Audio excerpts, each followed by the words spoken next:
The direct anterior approach, known as the DAA, is an approach to the hip joint that passes between muscle groups and does not involve cutting, splitting, or detaching any muscles from their bony attachments.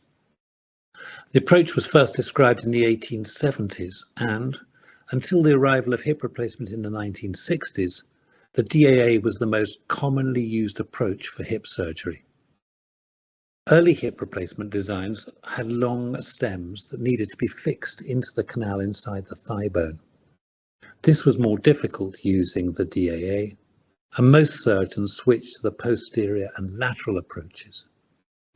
In the 1990s, hips were developed with shorter stems, and these were better suited to insertion through the DAA.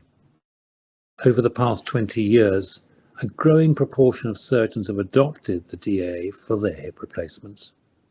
In the US and some European countries, DAA is now used for over half of all hip replacements.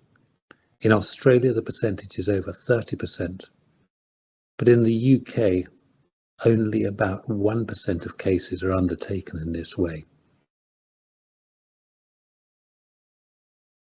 In the early 2000s, I was involved in the development of some new hip replacement designs and was invited to speak at international orthopedic conferences. Many of the hip surgeons that I most respected were faculty members at these meetings, and I quickly realized that most of these surgeons had adopted the DAA for their hip replacements. I visited several of these surgeons to see them operate, and it was in Paris that I saw Frederick Lode perform hip replacement in a way that was significantly less disruptive to the tissue than anything I could achieve with the posterior or lateral approaches.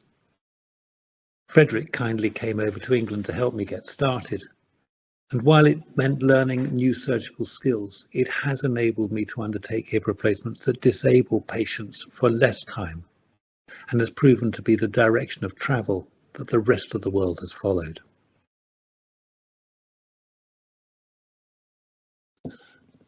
The potential benefits of DAA hip replacement are less disturbance to the soft tissue structures that surround, support, and move the hip. This usually results in less pain, an earlier return to independent living, and less reliance on carers.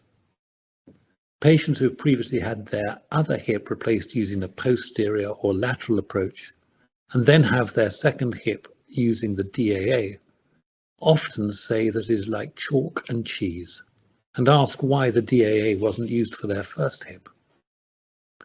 While the DAA does avoid the risk of a long-term limp that can affect patients when their hip replacement is undertaken using the lateral approach, or asymmetry from muscle buttock wasting when their hip replacement is undertaken using the posterior approach, it is important to warn patients that the skin on the outer side of their thigh may be less sensitive for several months after DAA surgery.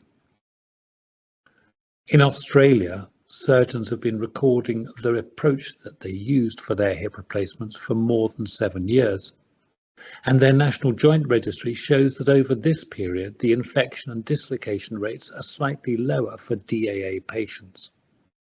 Also, that the revision rates are pretty much identical, whatever approach is used.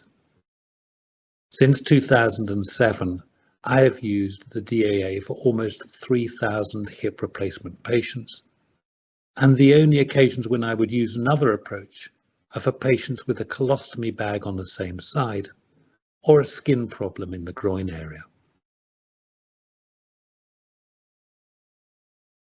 DAA hip replacement is performed with the patient lying on their back, and this means that it's easy for surgeons to take x-rays during the operation to check that they've prepared the bone and inserted their components as they planned. In some cases, I use robot-assisted surgery, which can facilitate bone preparation and implant placement.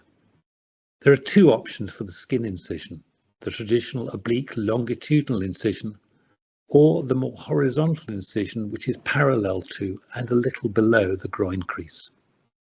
This is sometimes referred to as the bikini incision. For women and heavier patients, I find the bikini incision provides better wound healing and a more cosmetic scar. But the vertical option does make it easier to extend the incision if pelvic grafting or more extensive access to the femur is required. The early recovery from DAA hip replacement is usually less painful and faster than other approaches. A growing proportion of my patients in both the NHS and the independent sector leave hospital on the day of their operation, having been up and down stairs within a few hours of surgery. It is rare for a patient to need more than one night in hospital, and when this is necessary, it is usually because of other medical conditions that need to be monitored. Most patients are able to walk without aids within a week or two, but when I do use an uncemented stem for the femur, I ask the patient to use a walking aid for the first 5 weeks and limit themselves to no more than 5,000 steps a day to avoid overloading the junction between the inner surface of their thigh bone and the femoral stem while their bone begins to fuse onto the implant surface. I use a clear waterproof dressing over the wound so that patients can take a shower or go in a hydrotherapy pool from the offset, and dissolvable sutures so that there are no stitches or staples that need to be removed.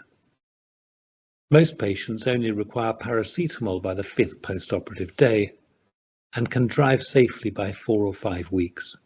However, by 6 months, the advantages of DAA hip replacement are no longer noticeable, and our 10-year data shows that the longer-term outcomes are the same as for other approaches.